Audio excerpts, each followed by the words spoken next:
Преодолях страха си от недвижими имоти. Направих първата си сделка, студени обаждания, знам какво ти.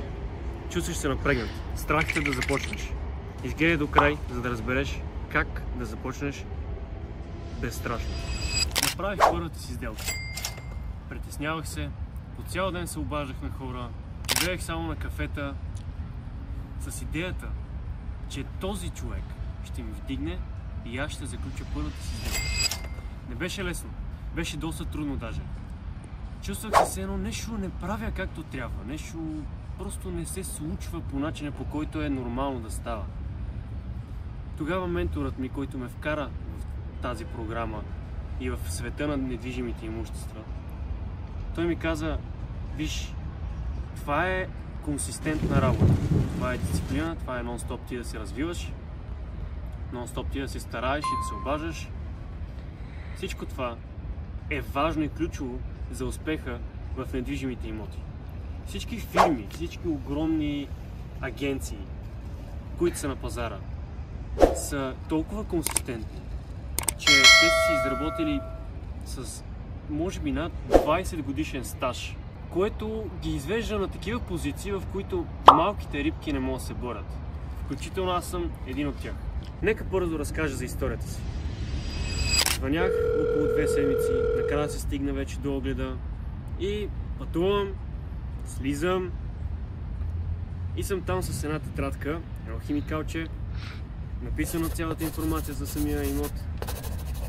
Обаче вече се виждам с човека, с брокера от другата страна и очакваме хората да дойдат, клиентите. Те обаче закъсняха с 15 минути. Вече станаха 30, 40, 1 час. И започнахме с времето да губим все повече надежда, че изобщо би станало този оглед. Тогава аз взех едно много важно решение и то е да остана. То е да държа на думата си, че аз ще завърша този оглед. Хората дойдоха след 1 час закъснение. Но огледаха го, влюбиха се в апартамента и така и се случи магията. Нещо, което изключително много ми помогна, е спокойствието. Бях много напрегнат тогава, но единственото нещо, което си повтарях е: бъди спокоен. Всичко е наред, ще се състои. Всяко нещо става с причина. Хората са закъснени с 1 час, за да заключат всякакви други огледи, които са имали с други брокери и други агенции, за да дойдат само при мен. И точно това е, че хората много се притесняваме. Но е важно да сме тук в момента, да не мислиме за в бъдеще. Дори за 5 минути напред не трябва да се притесняваме. Важно е просто да обърнем внимание на какво е настоящето. Главните ми притеснения бяха: добре, сега как трябва да ги заговоря по телефона? Какво да кажа? Как да се представя? Добре, този апартамент, ако не го харесат, какво трябва да им кажа? Трябва ли да им предлагам друг? Имам куп притеснения, които ти изникват нон-стоп, ей така, на момента. Но ако ти им позволиш на тези притеснения да те завладеят, то никъде няма да стигнеш. Тогава и точно се обаждах при всяко едно мое притеснение на менторът ми.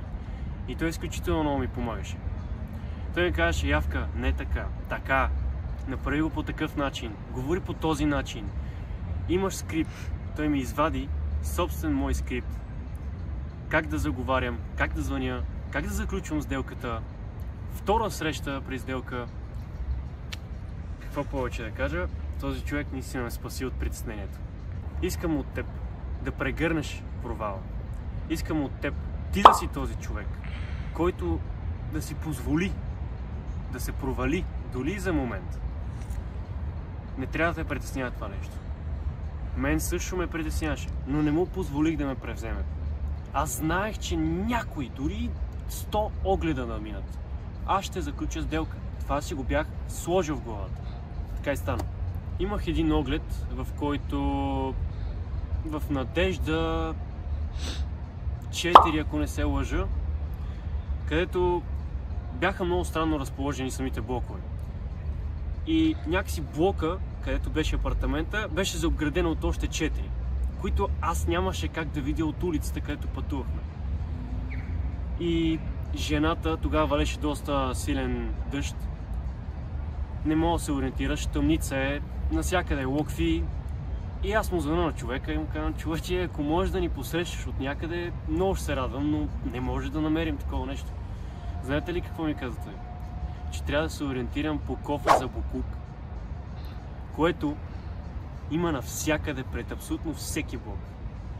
И аз седя и не мога да повярвам, че това нещо ми се случва. Толкова неорганизирана среща ми случва точно на мене. И така, накрая намерихме апартамента, жената го хареса, но не и достъпа до него, защото беше изпълнен с каучета. Напълно я разбирам.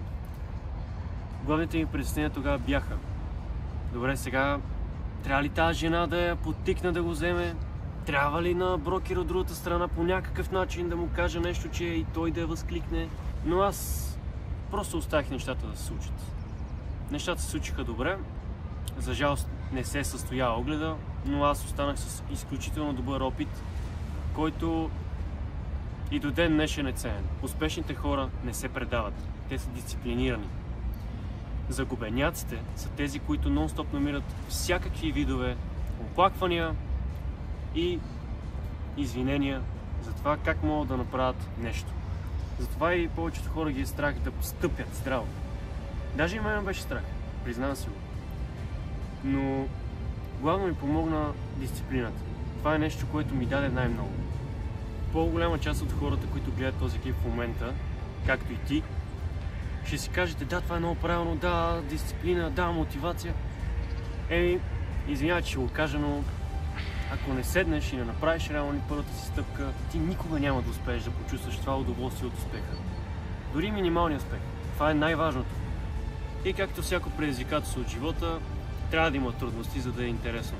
Трябва да получаваме резултати, но първо преди това трябва да направим жертвите нужни за това.